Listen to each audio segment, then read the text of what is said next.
Merci, cher Yann Battens, d'avoir abordé quelques-uns de ces territoires d'une bande dessinée qui s'est beaucoup développée ces dernières années. Et cette intervention me faisait notamment penser, pour anticiper sur un colloque qui aura lieu ici même la semaine prochaine, à une belle formule de Paul Valéry, qui écrivit un jour, pardon, je le cite de mémoire, « La plupart des gens se font de la poésie une idée si vague qu'ils prennent ce vague pour la poésie même. » Et je pense que tu nous as aidés à sortir de cette définition par le vague. Nous allons maintenant, dès que je me serai débrouillé avec les petits PowerPoint, en ouvrant un second, nous allons maintenant aborder l'un des territoires majeurs explorés par la bande dessinée ces dernières années, l'une des grandes révolutions, on peut dire qu'il y a eu dans le monde de la bande dessinée essentiellement au XXIe siècle, c'est l'irruption massive de la bande dessinée de non-fiction. Alors, David van der Meulen avait déjà consacré un article très riche dans un numéro de la revue Le Débat à cette question, mais c'était il y a plusieurs années. Évidemment, les développements récents sont très forts. Ce qui m'a donné envie, outre cet article, d'inviter David van der Meulen à nous parler de ce sujet, c'est qu'il a une approche à la fois de dessinateur, de scénariste, et d'éditeur et d'analyste de ces différentes dimensions. Vous connaissez peut-être la magnifique biographie dessinée du personnage de Fritz Haber, qui utilise d'ailleurs des techniques graphiques qui pourraient se relier à la bande dessinée de poésie qui vient d'être évoquée, mais parmi bien d'autres activités, David van der Meulen a aussi été l'un des initiateurs de la BDTech des Savoirs, une collection originale parue aux éditions du Lombard. Voilà, donc je vais lui céder la parole pour une bonne demi-heure.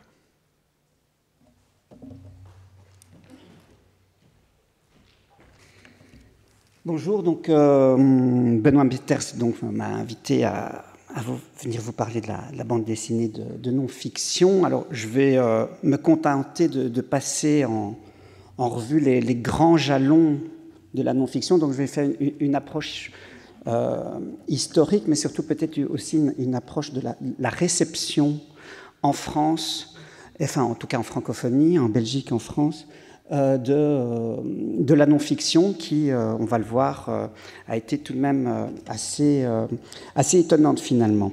Parce que, alors, ça a été un peu difficile pour moi de parler déjà, enfin déjà le titre de non-fiction est déjà un petit peu, enfin c'est pas si facile de parler de ça parce que finalement le terme de non-fiction, eh ben, il reste vague et il ne fait pas l'unanimité. Tout le monde ne parle pas de non-fiction.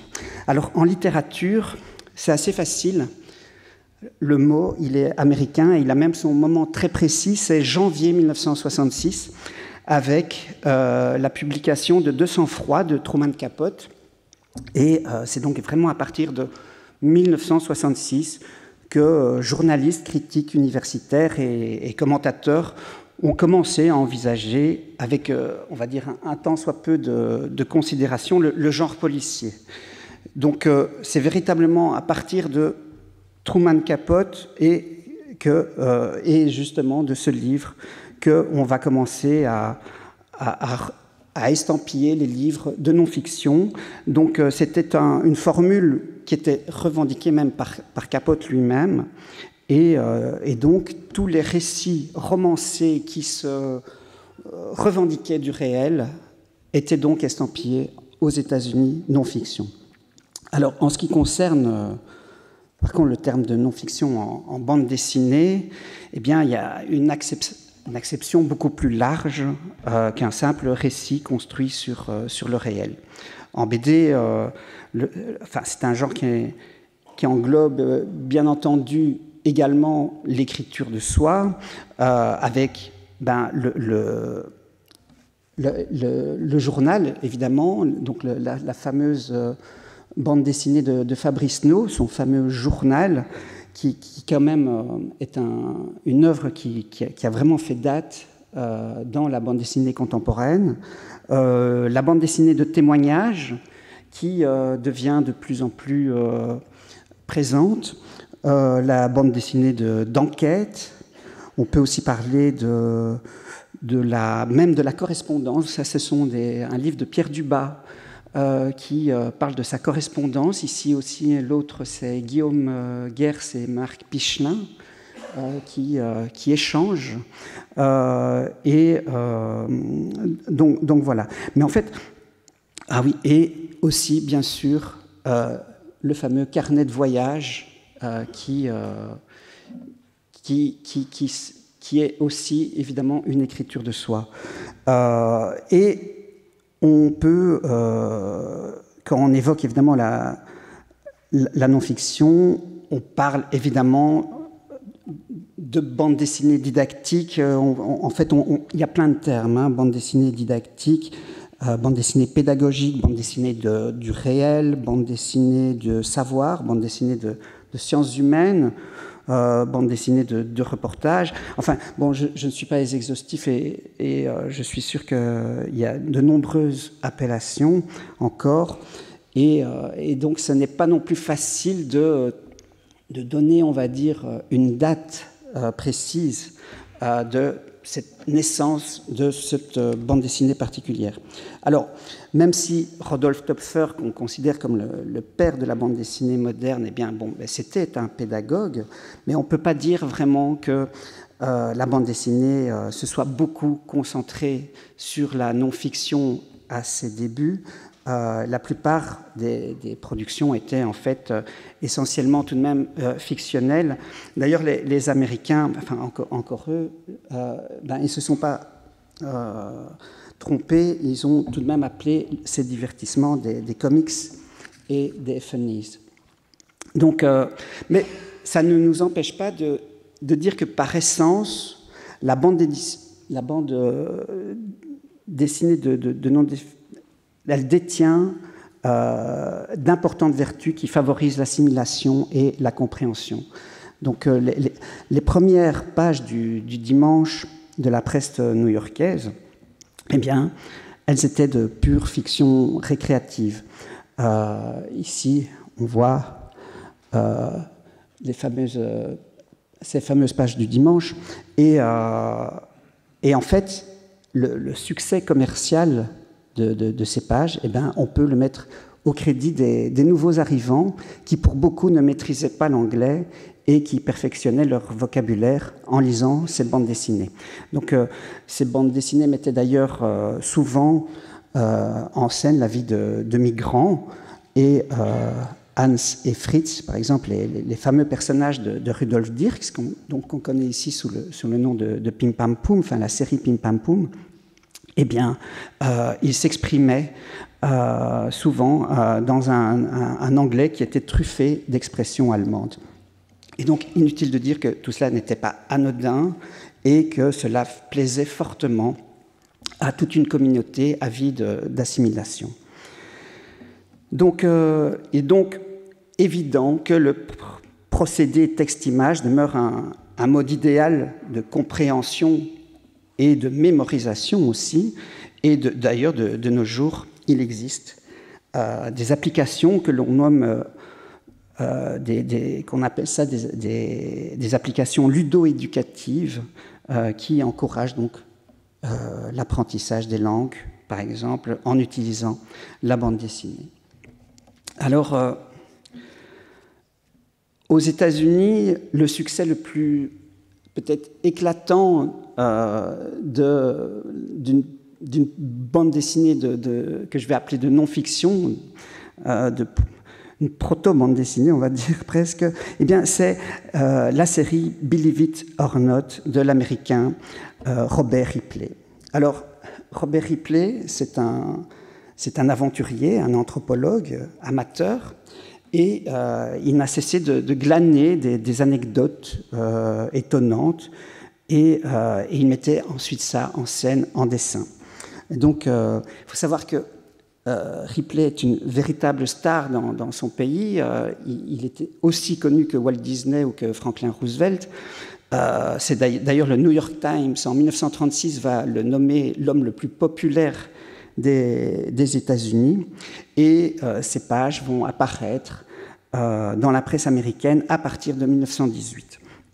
Et en fait, c'était des sortes de patchwork d'images qui racontait des faits divers et véridiques. Donc on voit ici une des premières planches de Ripley, c'est même sa première, quand il rapportait des anecdotes exclusivement sportives. Donc les pages de Ripley vont connaître un succès très très rapide, et tant et si bien que Ripley va les décliner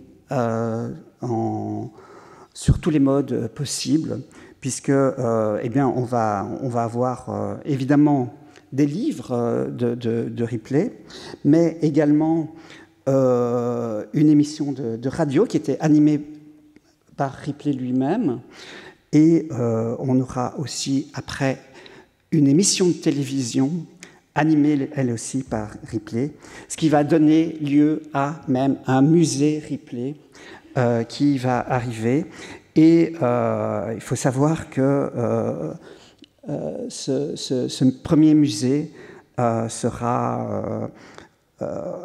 donc c'était les auditoriums Ripley, on appelait ça au début. Eh bien, lors de l'exposition universelle de Chicago en 1933, eh bien, ce musée va accueillir 2 millions d'Américains.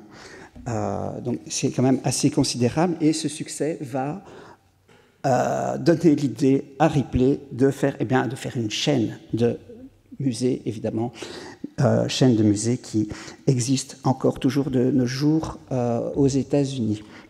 Donc, le public qui visitait ces auditoriums dans les années 30, eh bien, ils avaient l'occasion de découvrir des agrandissements des planches de Ripley, et les nombres de planches de Ripley, on estime à 130 000 planches de Ripley. Donc j'ai fait à peu près le calcul, et cela équivaut plus ou moins, si on prend des albums de 44 pages classiques, ça correspond à 3000 albums. Donc on voit un petit peu la folie que cela représente. Mais alors, malgré cette incroyable réussite aux États-Unis, eh bien, on va trouver très peu de choses ici en Europe, et en France, ben, vous n'allez pas trouver beaucoup de mentions à Ripley dans vos dictionnaires de bande dessinée.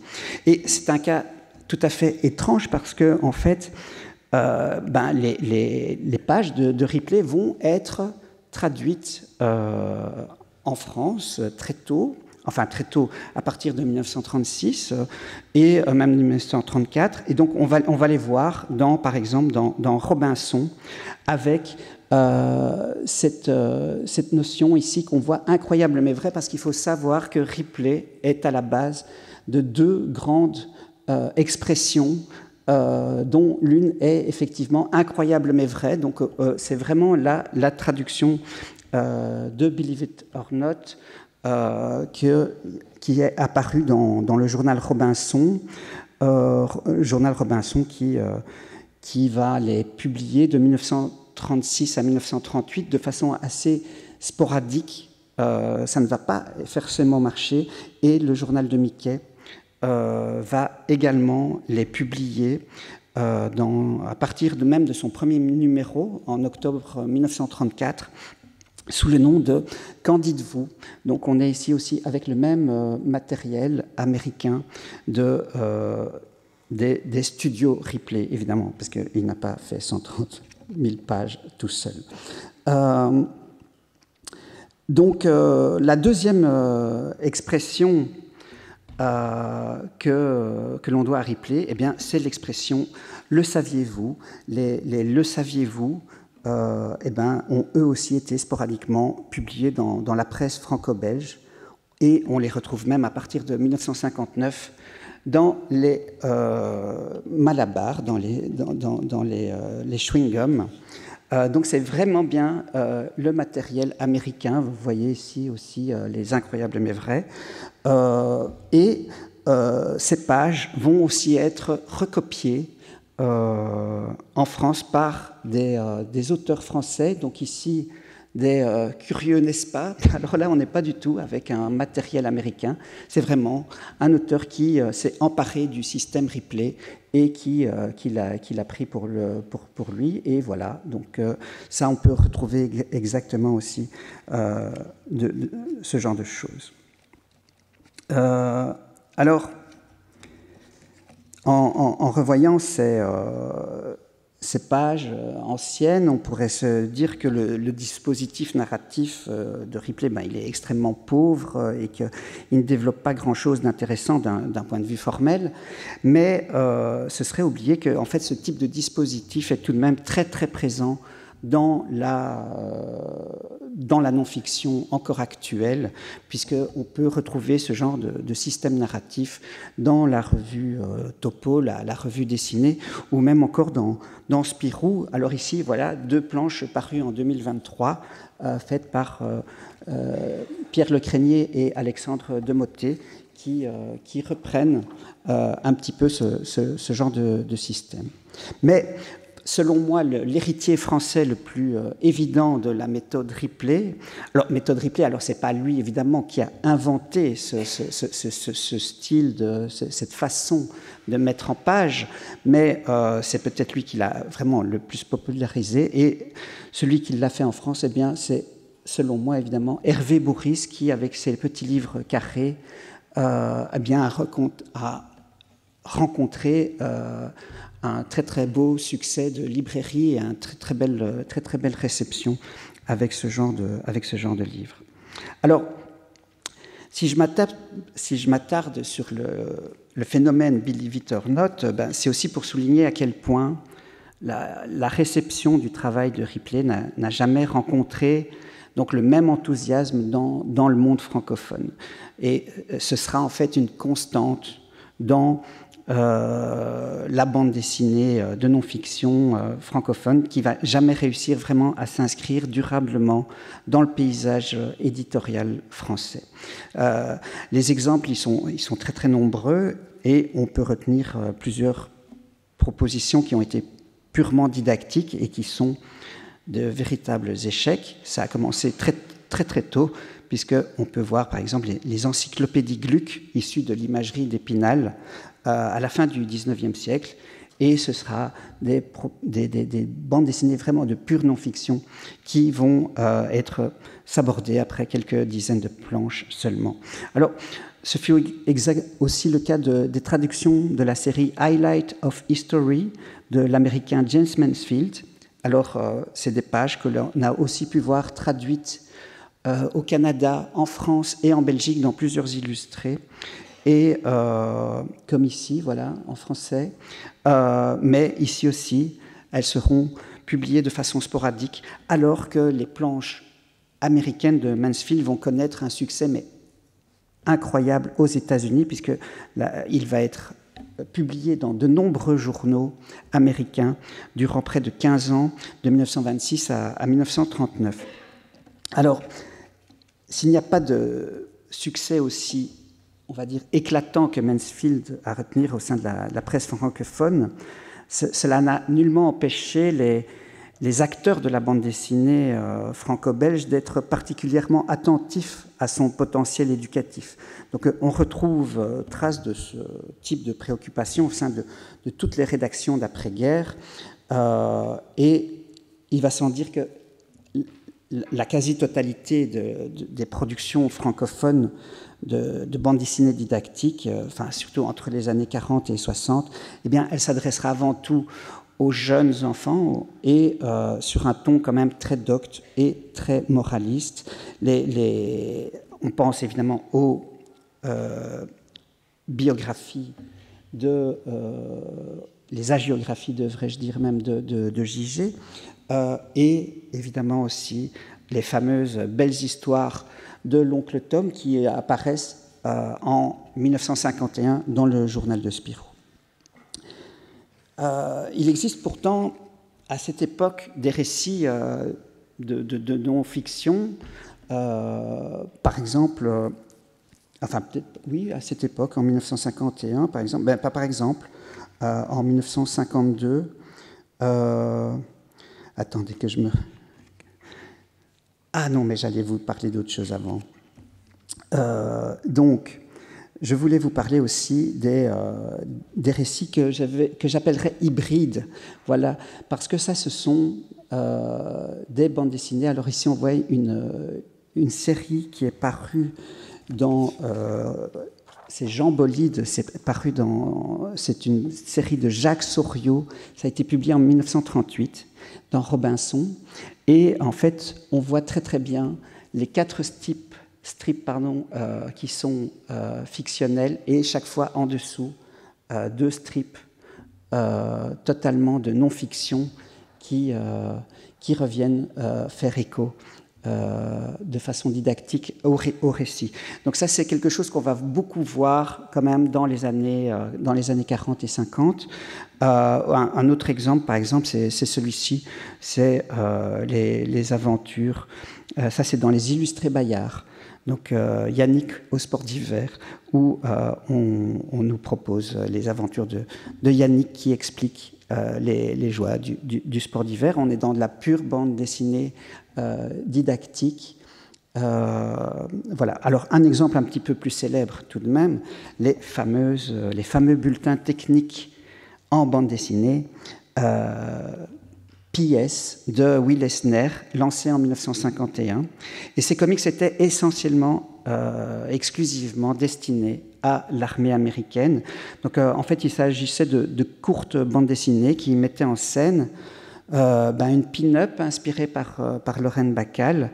Et celle-ci s'adressait aux soldats et pour lui expliquer tantôt comment démonter ou remonter un fusil M16, par exemple. Voilà.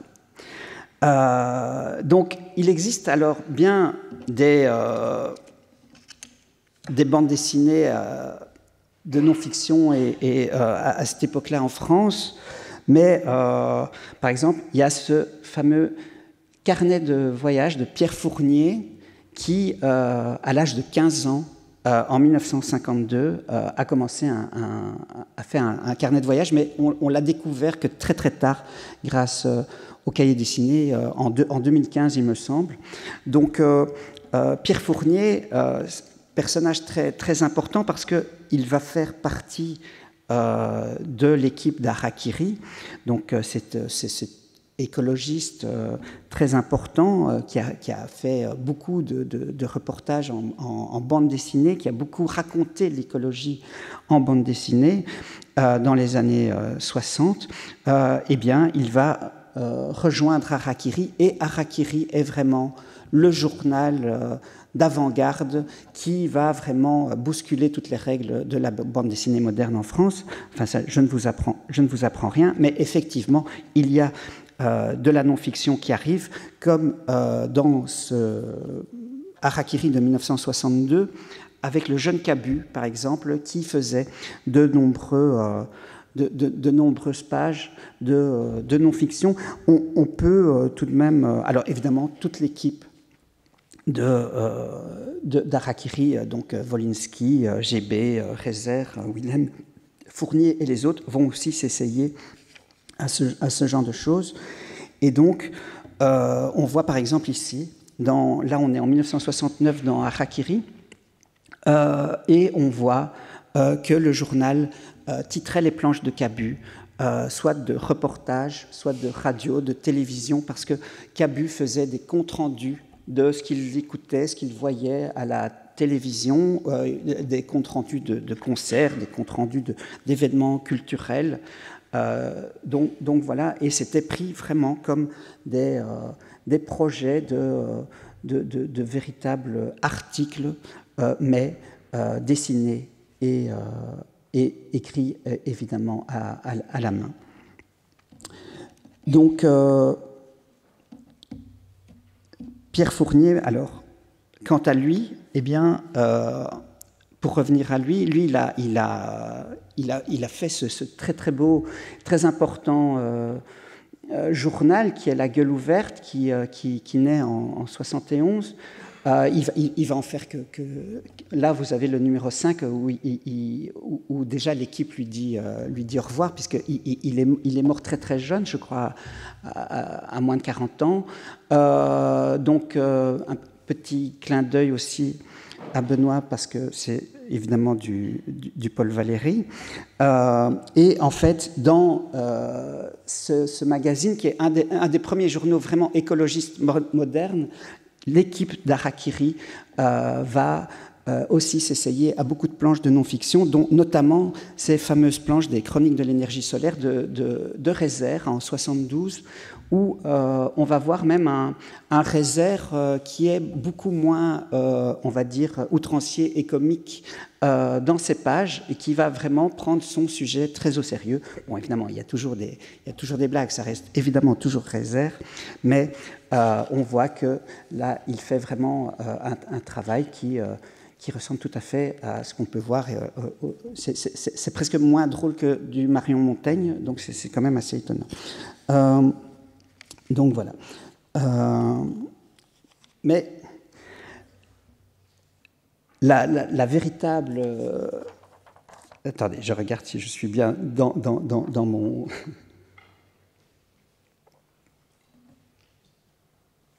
Voilà. Donc oui, je voulais aussi dire que ces pages, elles sont devenues mythiques, mais comment dire, en fait, elles ont connu qu'une publication dans la presse, et très peu de ces planches sont devenues des albums. Donc en fait, sauf depuis une très courte dizaine d'années où on commence à publier ce genre de pages.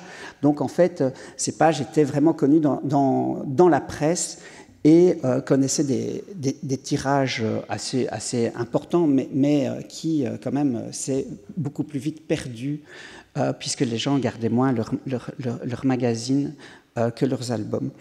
Alors, la véritable date qui va donner naissance à la bande dessinée de non-fiction pour adultes, eh bien, en fait, c'est la même que celle qui a donné naissance au terme de non-fiction cher à Truman. C'est aussi 1966. Mais en fait, là encore, comme pour les Believe It or Not de Ripley, ben, la sauce ne prendra vraiment jamais en France, alors que ce sera un succès, mais absolument époustouflant à l'international. Et ce nouveau genre, eh bien, on le doit à Eduardo Del Rio, dit Rius. Alors Rius, c'est qui? Eh bien, c'est un dessinateur mexicain qui est né en 1938 et qui va inventer un modèle qui va le rendre célèbre. C'est ce que les anglo-saxons appellent le Graphic Study Guide. Et le premier de ceux-ci, eh ben, en 1966, eh ben, il a paru, et ça s'appelait Cuba para principiantes, Cuba pour les débutants. Et c'est donc un livre qui est composé de dessins et de textes très irrévérencieux et incisifs, et qui était destiné essentiellement à un public adulte, puisque c'est un Cuba pour les débutants. Bon, ben, c'est un livre qui évidemment vante le système politique de Cuba. Et c'est un volume d'ailleurs qui a connu une traduction française en 1971. Mais ici encore, comme pour Ripley, le dispositif narratif beaucoup trop pauvre n'a pas du tout intéressé le public francophone. Bon, on peut dire que ça, c'est quand même une édition un petit peu pirate qui a été faite à la 642, quand on voit les planches initiales de Rius. Mais voilà, donc, mais en fait, Rius, lui, va faire un véritable carton avec ce livre, Et il va, comme ça, publier aussi L'économie pour les nuls, Philosophie, Lénine ou Marx pour les débutants. Et donc, Marx pour les débutants, qui va, lui, être traduit en 1976 par Segers, qui va connaître un petit succès, mais qui sera tout de même un succès tout à fait... un piètre succès par rapport au succès international de Rius, parce que Marx pour les débutants est encore disponible dans de nombreuses librairies, dans de nombreux pays, encore aujourd'hui. Ce livre est toujours disponible, tandis qu'ici, vous ne trouverez plus que cela chez les brocanteurs. Donc voilà. Donc les albums de Rius vont être traduits dans plusieurs langues, ça je l'ai dit, mais aussi à partir du milieu des années 70, le concept va être repris par l'éditeur américain Glenn Thompson, et c'est lui qui, le premier, va traduire Cuba et Marx pour les débutants, et il va appeler ça la collection For Beginners, une collection qui va connaître un succès mondial, qui va se vendre à des millions d'exemplaires, qui existe toujours d'ailleurs. Et qui... alors, il faut évidemment dire que Thompson va un petit peu apporter des modifications au genre. Il va atténuer les séquences narratives et il va fortement faire gâter l'apport artistique, puisqu'il va utiliser des faiseurs qui vont devoir copier des livres qui ont été faits par Rius. Finalement, c'est quelque chose qui ne va pas du tout être accepté en France, mais cependant, en 1980, François Maspero va acheter les droits de Einstein for Beginners, et ça va s'appeler Einstein pour débutants. Et François Maspero, en 1982, va muer pour, on le sait, devenir les éditions de la Découverte, qui vont poursuivre le travail de Maspero et qui vont donc faire toute cette collection assez importante. Alors, le succès va être au rendez-vous, puisque pendant 10 ans, toutes les années 80, cette collection pour débutants va vraiment connaître beaucoup de réimpressions et connaître tout de même une petite quinzaine de titres. Donc, mais le modèle ne va pas vraiment subsister, sauf peut-être cet album de Charles Slackman, qui est encore disponible aujourd'hui à la Découverte, qui est donc un livre qui date de la fin des années 70. Et en fait, ce livre, donc à la Découverte, et en fait, on peut tout de même rappeler que la Découverte revient maintenant, actuellement, dans la non-fiction contemporaine, dans la bande dessinée de la non-fiction. Et donc, ils sont tout de même... je voulais aussi rappeler qu'ils étaient pionniers aussi en France de ce genre de choses. Alors, en France, il va falloir attendre vraiment le XXIe siècle pour que se développe une véritable bande dessinée de reportage et de non-fiction à destination d'un public vraiment adulte. Alors, avant le 2000, il y a bien sûr eu quelques choses importantes, comme le Josako de Palestine, qui est donc un reportage, ou bien L'Art invisible de Scott McCloud, qui est un véritable essai de narratologie en bande dessinée. Mais tout ça restait tout de même assez épisodique. Il y a eu une entreprise encore plus ambitieuse, et curieusement, ça a été là aussi un échec. La sauce n'a pas pris. Probablement était-il là trop tôt, mais c'était la revue collective La Lunette, qui était, il me semble, basée à Bordeaux. Et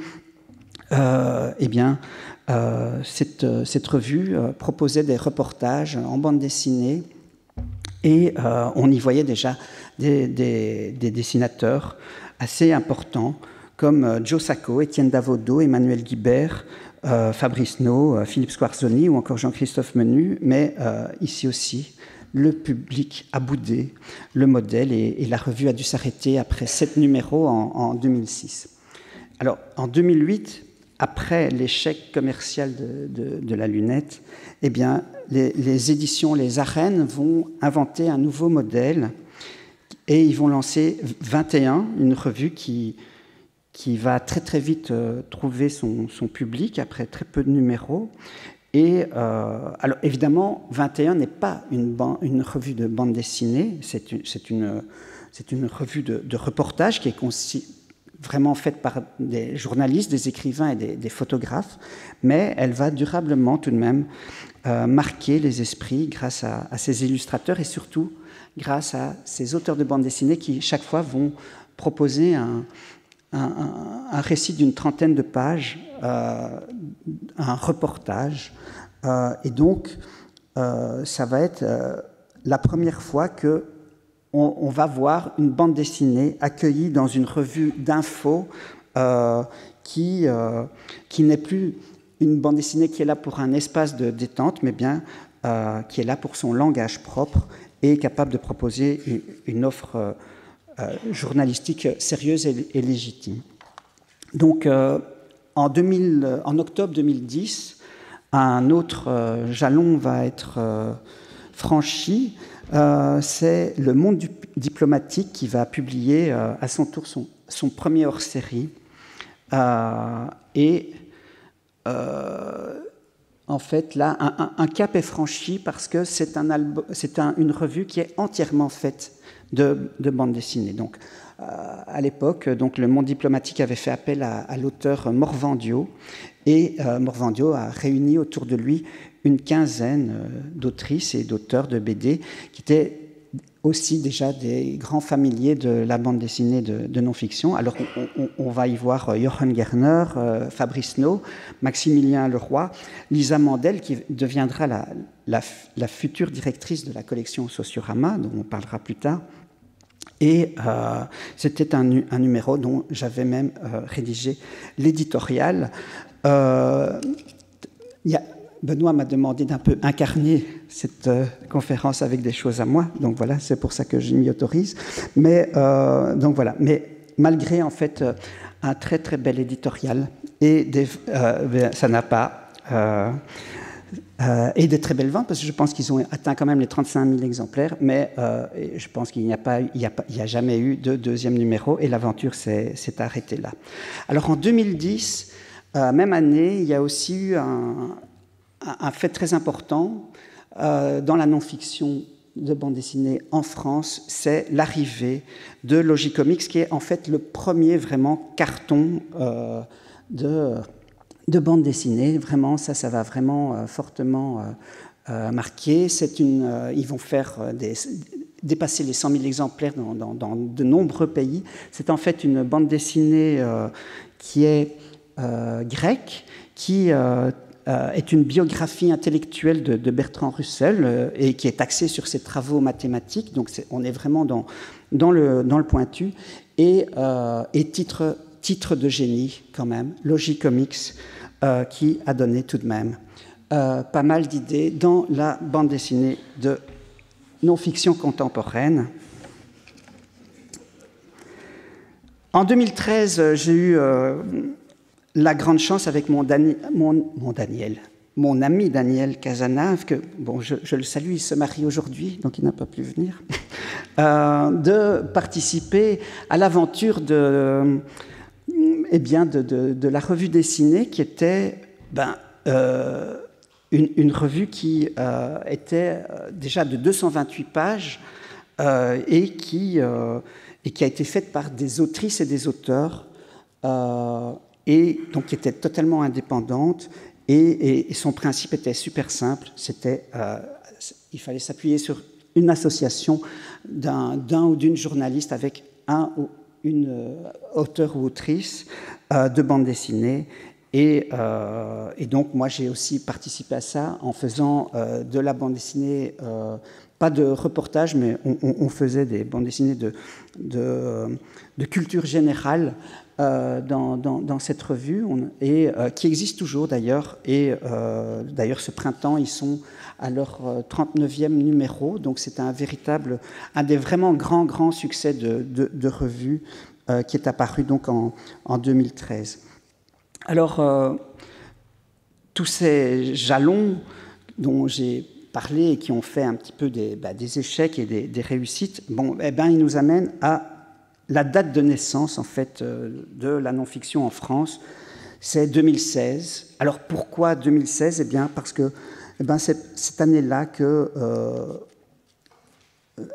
la bande dessinée fut marquée par un renouveau éditorial. C'est du moins ce qu'aura mis en évidence un faisceau de témoignages communs qui a été relayé par la presse, Internet, la radio, la télévision, mais aussi la presse spécialisée et les médias généralistes. Ils vont tous souligner l'émergence de plusieurs collections qualifiées de résolument originales et ambitieuses. Et donc, Actua BD, eh bien, ils annonçaient réinvention de la bande dessinée pédagogique. Le Monde s'est exclamé transmettre des connaissances par la BD, c'est tendance. Libération a titré la bande dessinée s'ouvre à un nouveau registre, celui des réflexions philosophiques et mathématiques et sociologiques. Et enfin, Livre Hebdo titrait la bande dessinée de sciences humaines a le vent en poupe. Donc on est vraiment dans un engouement généralisé, presque hystérique, il faut bien le dire. Et autre fait marquant, dans cette année 2016, la création d'un segment non-fiction au sein des bilans du cabinet de sondage de marché GFK.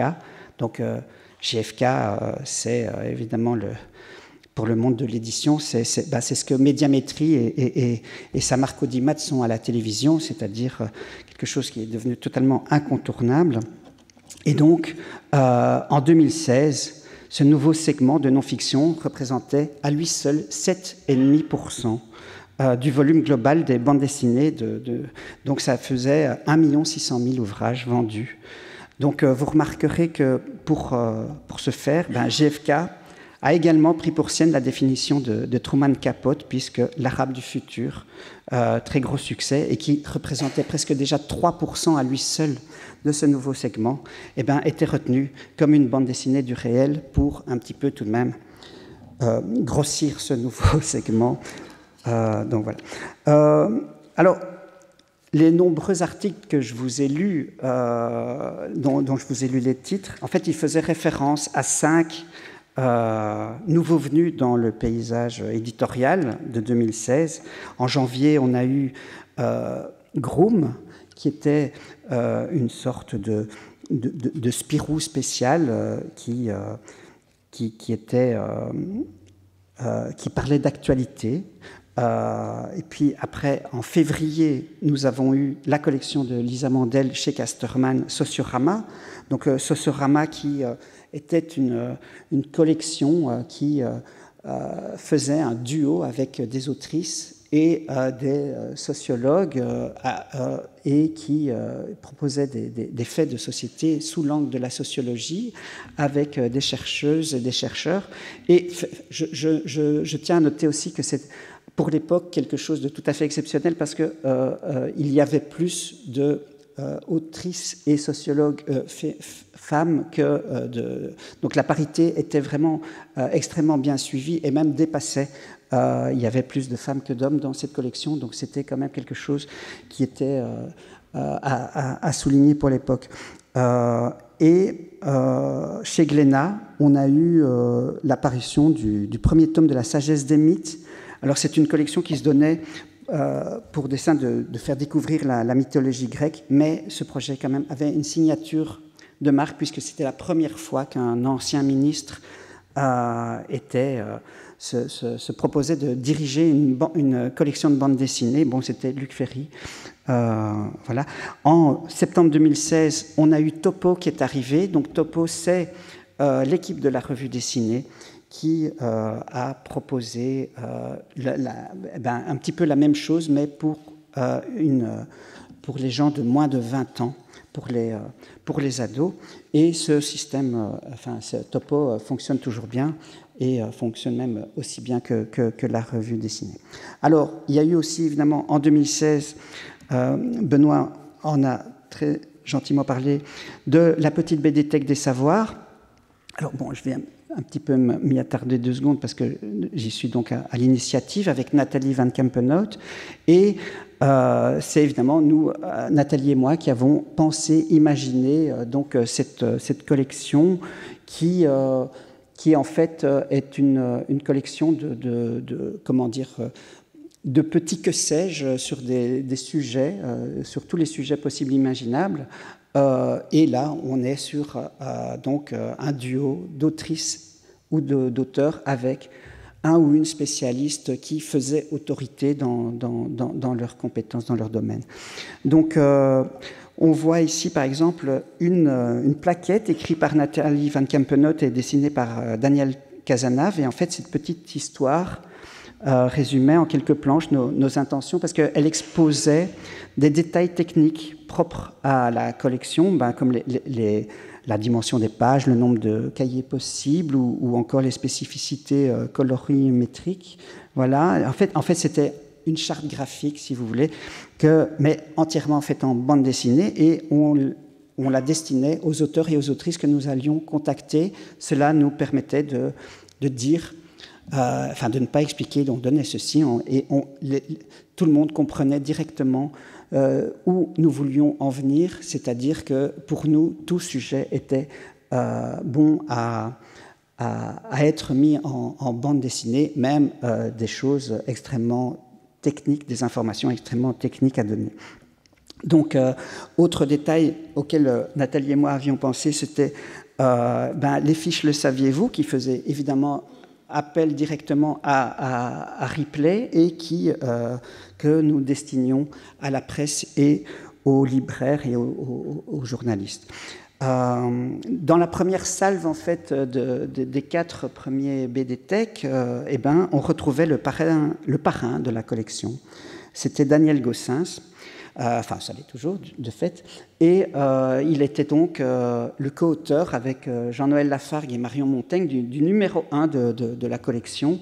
Et pour Nathalie et moi, c'était vraiment extrêmement important que Daniel soit dans ce premier numéro de ce premier volume, parce que peu de gens le savaient, mais Daniel Gossens est un être tout à fait exceptionnel, puisque c'est l'un des rares, seuls grands prix d'Angoulême qui, en fait, a fait de la bande dessinée sur ses heures de hobby, puisque, en fait, il est chercheur en intelligence artificielle, en tout cas au début de sa carrière, mais il l'a été encore jusqu'à il n'y a pas très longtemps. Et donc, voilà, donc c'était pour nous aussi quelque chose qui était extrêmement symbolique que de parler de ça.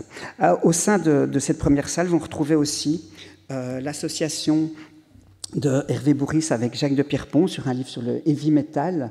On retrouve ici, évidemment, la méthode de Ripley qui va être suivie plusieurs fois dans la petite BDTech des savoirs. Alors, on donnait, évidemment, libre choix aux auteurs et autrices de faire leur façon narrative, d'inventer leur narration. Et donc, on a eu comme ça Jochen Gerner, Bruno, ou bien Clémentine Mélois, ou encore Jacques Reynald, Winchlus au milieu, et Jean Solé, qui ont choisi ce genre de narration. Donc, cette collection a également amené, pour la première fois, de nombreux spécialistes tels que Hubert Reeves, Ivar Ekeland, Laurent de Sutter, David Le Breton, et surtout aussi Thomas Römer, qui était le premier membre du Collège de France à venir s'essayer à la bande dessinée. Et on voit aussi au milieu notre bon Jan Batens, que vous avez vu juste avant moi. Donc, 2016 a été une date clé pour la bande dessinée de non-fiction en France, et c'est un moment qui va être perçu tout de même comme par tout le secteur comme une sorte de feu vert.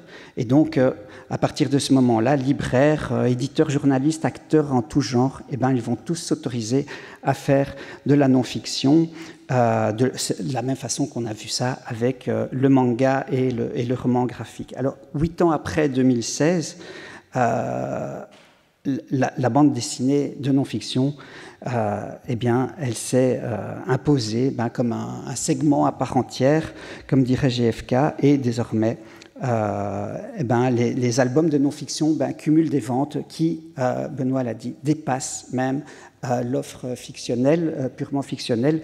Donc, on a tout de même passé un cap assez étonnant.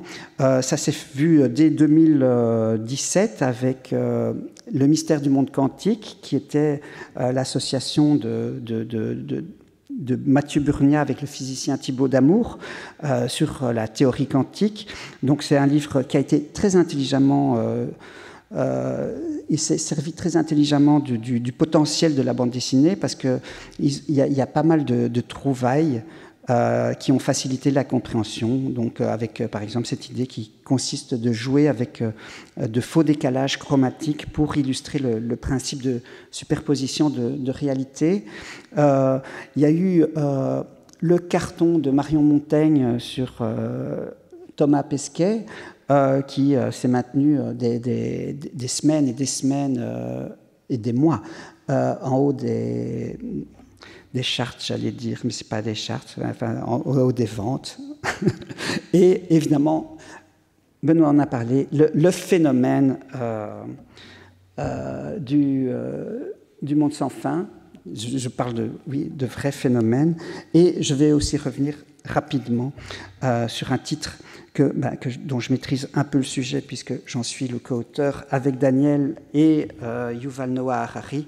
Donc, je veux bien entendu parler de Sapiens, adaptation qui est l'adaptation d'un livre de Harari qui a été écrit en hébreu en 2011, et donc qui va aussi là montrer qu'il y a un intérêt pour le public pour de la non-fiction, puisque on est tout de même dans aussi un très très gros succès, puisqu'on est en 41 langues, dans 80 territoires, avec plus de...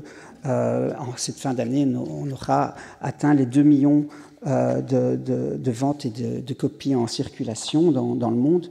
Donc, on voit vraiment que l'engouement pour la bande dessinée de non-fiction s'impose, surtout que là, on est vraiment dans quelque chose qui est tout de même assez compliqué. C'est-à-dire que c'est un récit qui, en dessous de 14-15 ans, c'est tout de même compliqué à assimiler. Donc, c'est un énorme chantier, et je pense que c'est aussi la première fois pour ce cas que eh bien, des auteurs de bande dessinée vont transposer un essai de bande dessinée, ici il fait un essai de littérature, je veux dire, de 500 pages, et on va le transposer dans son intégralité. Donc le chantier fera 4 volumes de plus de 250 pages, donc on va vraiment être... donc je trouve que c'est assez important, et je pense qu'on va retrouver ce genre de choses arriver, de ce genre de projets arriver très très bientôt, de grands projets comme ça qui vont adapter des essais. Alors voilà, j'ai tenté en quelques minutes de vous raconter ce parcours un petit peu chaotique de la réception de la non-fiction en France. Alors on me demande souvent si je pense que la bande dessinée de non-fiction actuelle, est-ce que c'est une mode? Eh bien, oui, évidemment, on est dans un phénomène de mode, mais je pense qu'elle va tout de même... maintenant, la bande dessinée, c'est ancré de non-fiction, c'est vraiment ancré en France, et elle va, je suppose, rester, si du moins elle reste évidemment qualitative et inventive. Voilà, je vous remercie.